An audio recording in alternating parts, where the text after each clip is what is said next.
انسان جیسی ہستی کو خلق کیا اللہ نے، اور یہ انسان ایسا نہیں ہے بلکہ اللہ کی مخلوقات میں سے اشرف ترین خلقت کا نام انسان ہے۔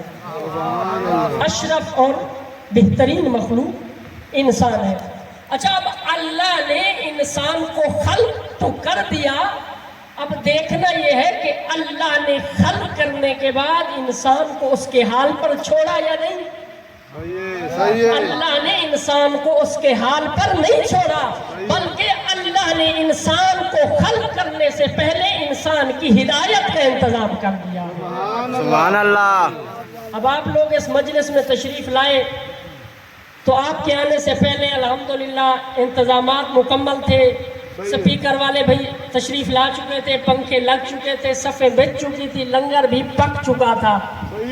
ہاں، لنگر بھی پک چکا تھا۔ بھائی اگر آپ ان چیزوں کو نہ دیکھتے، مجلس میں آ جاتے، انتظام نہ ہوتا، کہتے نہ سجاد بھائی کس طرح کے بانی ہیں، نہ لنگر ہے، نہ سپیکر ہے، نہ سبیل ہے، نہ پنکھے ہیں، گرمی کا موسم ہے نا، کچھ بھی نہیں ہے، یہ کس طرح کے بانی ہے؟ بس اللہ نے انسان کو خلق کرنے کے بعد انسان کے لیے سب سے پہلے جو انسان بھیجا وہ نبی تھا، اور نبی کو ہادی بنا کر بھیجا تاکہ کوئی انسان کوئی اعتراض نہ کر سکے کہ ہماری ہدایت کا انتظام نہیں تھا۔